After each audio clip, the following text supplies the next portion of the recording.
Hello, hello, transformation. Gros message si tu es thérapeute, gros message si tu es coach, si tu es guérisseur. Attention, thérapeute, coach, guérisseur, guérisseuse.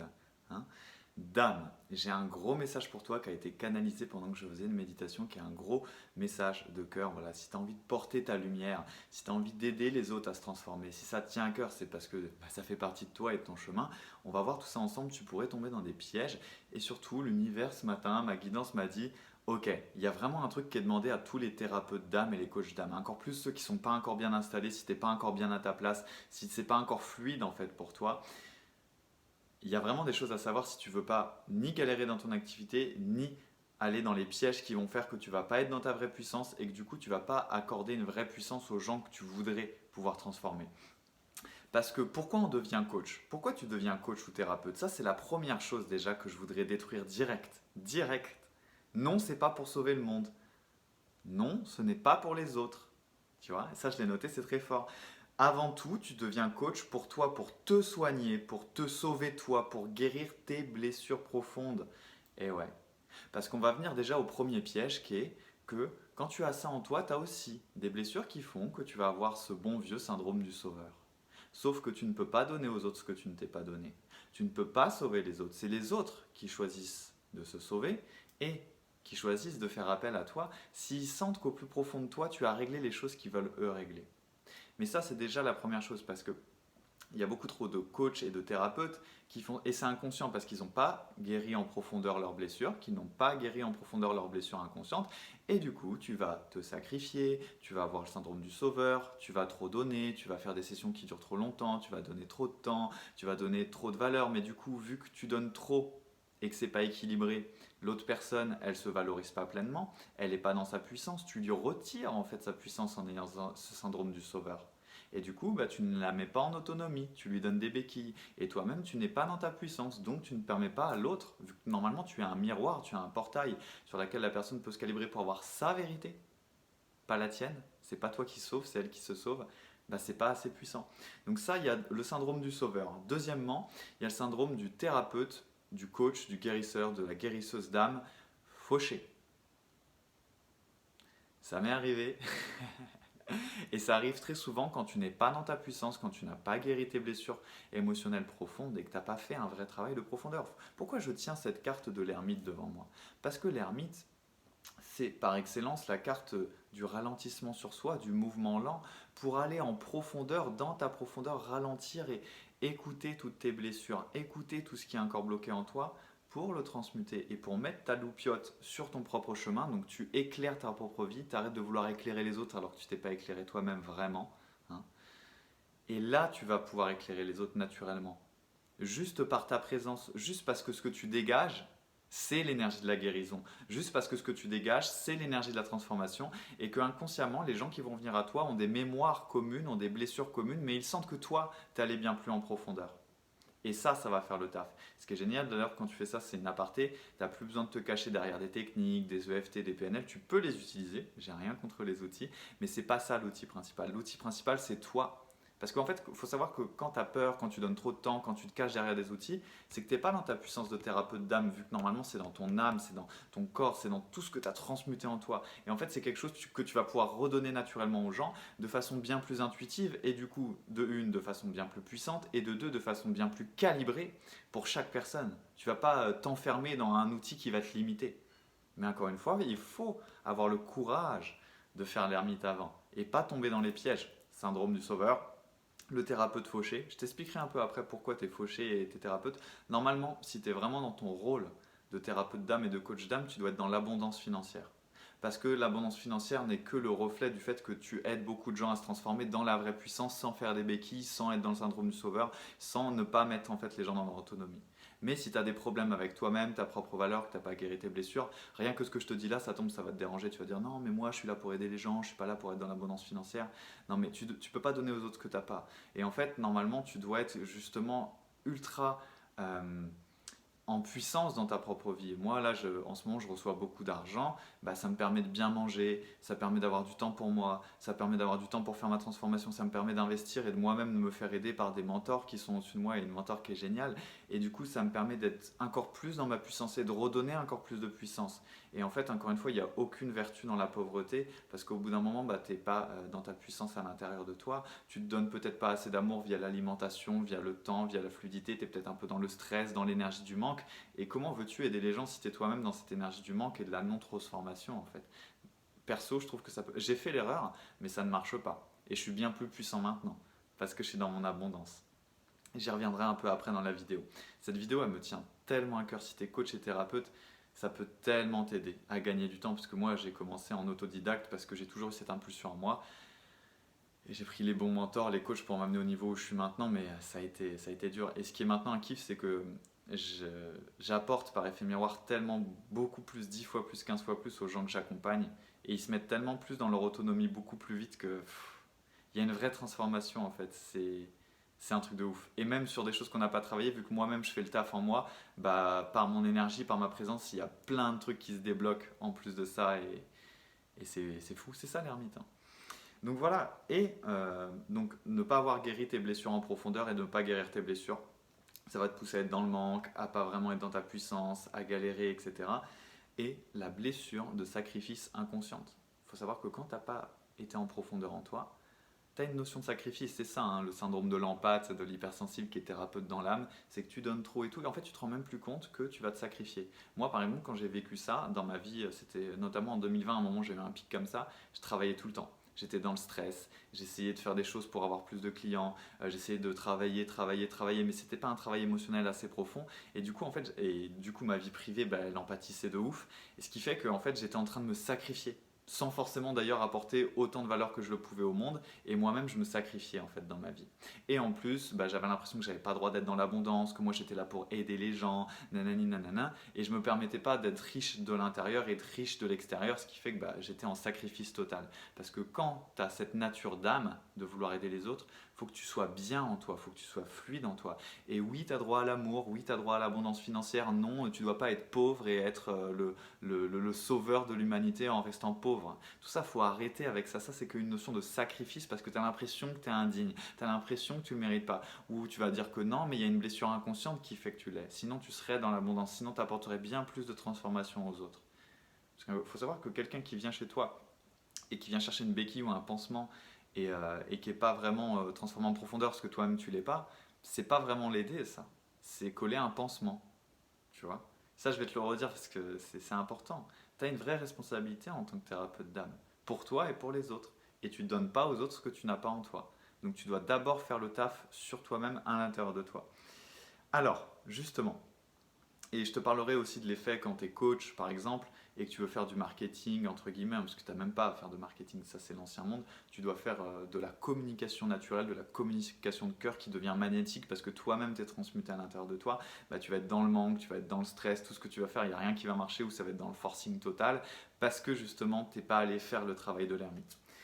Aux thérapeutes, aux âmes de thérapeutes, parce que moi je considère que j'ai une âme de thérapeute à l'intérieur de moi, c'est plus fort que moi de vouloir t'aider à te transformer en profondeur, à te guérir et à pouvoir rayonner qui tu es vraiment et à pouvoir toi-même aider les autres à se guérir et à rayonner en fait ce qu'ils sont vraiment, donc à s'épanouir dans qui ils sont vraiment.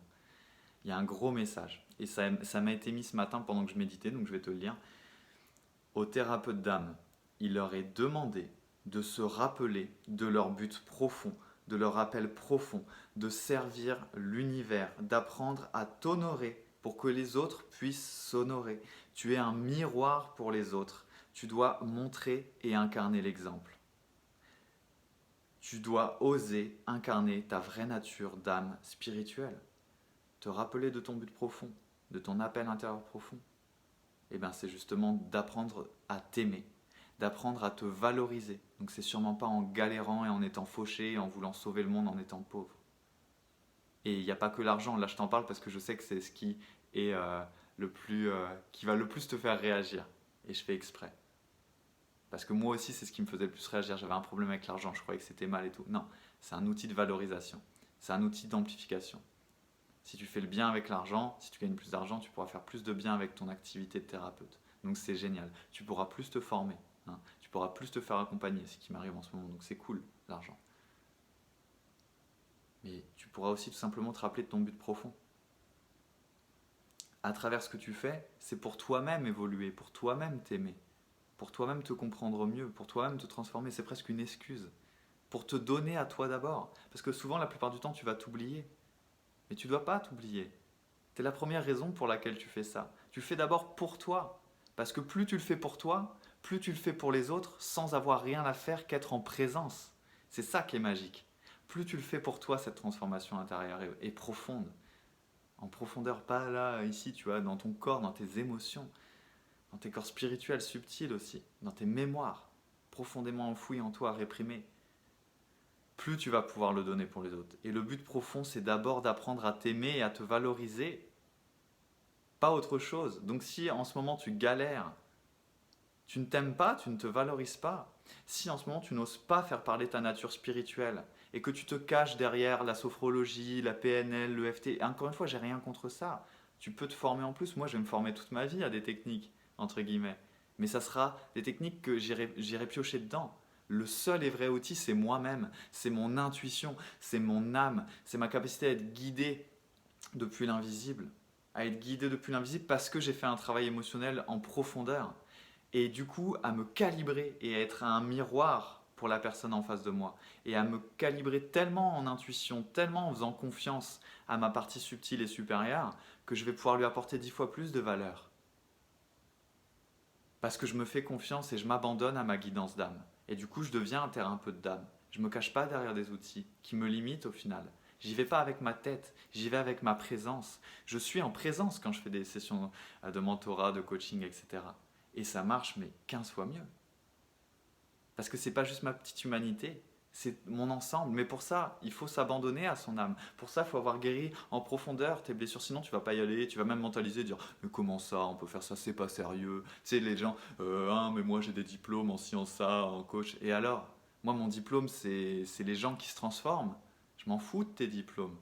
Mon diplôme, c'est de me transformer de plus en plus en profondeur. C'est les résultats dans la vie, de façon holistique d'ailleurs, de mes clients de cœur. Ça débloque tellement de choses, bien plus qu'avec des outils où c'est segmenté. Et si par-dessus tu uses un outil et que la personne, ça la...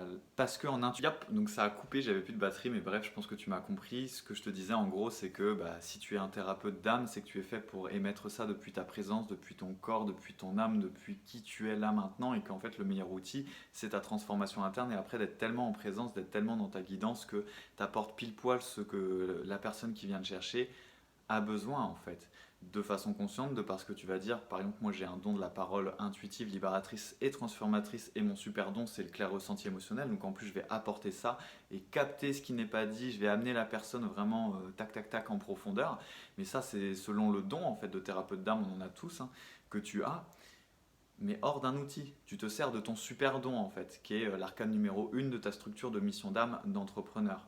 Donc si tu veux une session de reconnexion à ta mission d'âme d'entrepreneur, tu viendras chercher dans le lien de cette bio.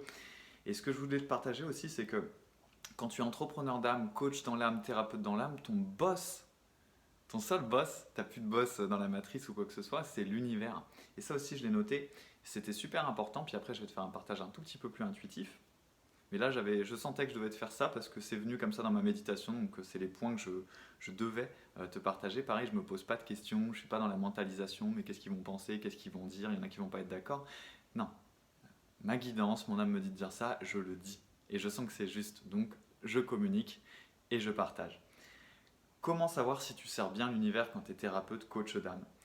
Tu te transformes profondément, tu transformes profondément les autres et tu attires à toi l'abondance de tout ce que tu désires. Donc si c'est dans ton activité, c'est les clients de cœur, l'argent, la joie, les relations, et puis dans ta vie, c'est le bien-être, l'évolution, la réalisation, une transformation de plus en plus profonde, une puissance de plus en plus incarnée dans ta matière, dans la matière, depuis ta spiritualité. En gros, si tu galères dans ton activité, il y a une partie de toi qui bloque. C'est souvent la partie de toi qui est non guérie. Parce que l'univers, encore une fois, est la source. Parce que souvent, en fait, quand tu es thérapeute d'âme, tu vas dire que tu crois à la spiritualité. Mais tu as quand même le syndrome du sauveur, tu es quand même dans une blessure de sacrifice inconsciente, donc tu vas peut-être dire que non. Alors tu crois à la spiritualité, mais à côté de ça, ça te dérange pas de galérer dans ton activité, de pas réussir à joindre les deux bouts et de dire que tu veux, entre guillemets, aider les autres. Mais quand est-ce que tu t'aides toi? Si tu crois vraiment à la spiritualité, parce qu'encore une fois, il faut en revenir à ça, et moi je sais que je vais en parler de plus en plus, avant même moi, moi là, parler de ça, à mon moi d'il y a un an, il aurait pété un câble, il n'aurait pas été d'accord. Mais pour moi, la spiritualité, c'est incarné. Tu es venu sur Terre pour apprendre à t'aimer, à te valoriser, et encore plus que les autres, vu que c'est ce que tu veux donner aux autres. Donc il faut que tu puisses l'avoir en toi. Tu dois être un exemple, tu dois montrer l'exemple, tu dois l'incarner. Mais t'aimer, c'est de valoriser, c'est à l'intérieur, c'est à l'extérieur. Autant une richesse dans tes relations, dans la joie, dans les expériences, dans les personnes. Tu as des personnes vraiment magiques avec qui c'est tellement cool d'être en relation parce que ça t'apporte beaucoup, ça te nourrit de l'intérieur, que à l'extérieur, que dans ton environnement, dans ton habitat et dans l'argent que tu gagnes aussi notamment. Ah, le gros sujet, l'argent, la valorisation. Ah, le truc qui fait mal à tous les coachs et thérapeutes d'âme qui ne se sont pas guéris en profondeur. Et alors? C'est ça aussi t'aimer, c'est te permettre de recevoir. Voilà, quand t'es comme ça et que t'oses pas y aller, t'as aussi ce syndrome de l'empathie de, alors donner, essayer de sauver les autres, etc. Ça va, vouloir les aider, mais recevoir, ah, c'est mal recevoir. Mais non, c'est pas mal de recevoir. Recevoir, c'est génial. Plus tu reçois, plus tu donnes d'ailleurs. Mais encore une fois, pour ça, il faut guérir tes blessures inconscientes. Il faut aller en profondeur pour faire la guérison. Sinon, t'as l'impression que c'est mal, que tu ne mérites pas, que c'est pas bien, que tu as juste droit de sauver les autres. Tu as juste droit de donner en fait. C'est souvent ça hein, inconsciemment. Tu as juste droit de donner. Par contre, recevoir, t'es pas digne, t'es pas assez, mais comment ça recevoir, c'est pas bien. Mais c'est génial de recevoir l'abondance. Si tu as vraiment le projet d'aider beaucoup le monde, sans être dans le syndrome du sauveur, même si bon, on y retombe tous peut-être un peu, tu vois, et c'est ok, tant que tu en es conscient et que tu le transmutes à nouveau. Mais tu vas pouvoir tout décupler. Moi, je sais que j'ai des projets dans l'éducation pour les jeunes qui apprennent à se connaître, à mieux euh, aussi être en intuition dans la sensation, sortir du mental, savoir qui ils sont, exprimer qui ils sont, débloquer émotionnellement bien plus tôt dans leur vie et du coup bien plus tôt dans leur vie pouvoir s'épanouir, se réaliser, se donner à eux et boum, mettre leur lumière dans le monde tels des leaders spirituels, tels des ermites qui ont la capacité de tout transformer en force, en constructif. Ça ok, tu vois. Mais si j'ai pas d'argent, je fais comment? Et là, je veux aider les gens, les entrepreneurs à se transmuter. Mais si j'ai pas d'argent pour moi-même évoluer, pour moi-même être transmuté et être cet exemple que je veux donner aux autres, comment je fais? Ouais, je vais vous aider, mais moi je suis pauvre et puis je suis pas totalement transformé et puis hein? Bah non, ça marche pas. Ça ne marche pas. Et en 2021, il t'est demandé d'arrêter tout ça. C'est du blabla, c'est du bullshit pour te protéger toi-même du fait que si tu fais ce métier-là, c'est aussi parce que c'est pour accélérer ta phase de transformation émotionnelle profonde. Et maintenant, il est temps d'aller faire le taf en profondeur. Je me rapproche de la caméra. Tu vois, c'est important. Et en plus, tu vas être bien plus dans la joie, dans la fluidité. Depuis que je fais ça, je travaille moins, mais je travaille mieux. Parce que je travaille depuis ma guidance. Voilà comment je travaille maintenant. Je demande à ma guidance ce matin quand je médite qu'est-ce que je dois partager aujourd'hui. Et les informations, elles tombent. Et qu'est-ce que je dois. Et je sens que parfois, hier, j'ai dû faire 5 ou 6 transformations émotionnelles sur moi-même. Parce que c'est ça le plus important de mon activité, c'est pas autre chose. Et du coup, quand les gens viennent, d'ailleurs, ça les attire bien plus magnétiquement, bien plus vite. J'attire les gens naturellement, je fais pas de prospection. Tu vois, peut-être qu'il y a des thérapeutes, ça leur paraîtra normal, mais encore plus quand moi, il n'y avait pas le bouche à oreille parce que j'ai commencé il y a peu, enfin il y a 2 ans. Et en plus, je suis coach. Tu vois, quand tu es coach, tu n'es pas forcément établi dans un cabinet où les gens peuvent revenir et tout. Je fais pas de prospection. Les gens viennent naturellement à moi parce que je les attire magnétiquement dans le visible de par mes contenus parce que ce que j'insuffle, de toute façon, tu sens si c'est vrai ou pas. Encore plus quand tu es en pâte ou tu es hypersensible, tu sens la personne, tu sens si j'ai fait le taf ou pas. Je pourrais te dire n'importe quoi et te dire de la merde, tu le sentirais en fait au final. Et les gens pour toi c'est pareil, hein. Ils vont le sentir. Même si toi tu te mens, parce que tu vois ça c'est la carte de mon super don, c'est la lune. Hein. Et souvent quand tu es coach, bah, tu te mens, tu as une parole interdite, tu as une parole qui est blessée. Ressens quand je te dis ça d'ailleurs. Pas des choses qui seront enfermées dans ta gorge encore, des mensonges, des non-dits, des choses que tu as retenues. Hein. Pas des choses blessées ici. Bah, c'est la face cachée, hein. C'est ce que tu n'oses pas montrer à toi-même. Donc tu le montres plus aux autres. Mais du coup, bah, les gens ils le sentent inconsciemment, ils le captent. Hein. Ils le captent et du coup t'attires pas. Même si tu... Bon, il y en a qui osent même pas du tout s'exposer, qui mettent que des citations alors que, encore une fois, tu es un thérapeute d'âme, tu es un messager de l'âme, tu es une messagère de l'âme, donc tu es fait pour porter un message dans le monde transformateur et pour aider les gens qui veulent aller encore plus loin de façon en privé ou en coaching de groupe, etc. pour les aider à aller encore plus en profondeur, beaucoup plus rapidement et à compresser le temps. Bah, si tu le fais pas pour toi, comment veux-tu que ça marche pour les autres? C'est ce qui t'est demandé en 2021. Et pareil, d'arrêter de te cacher derrière des outils, des conventions, des diplômes. Ouais, mais nous, on est sérieux, on est les gens sérieux. Mais on s'en fiche que tu sois sérieux ou sérieuse.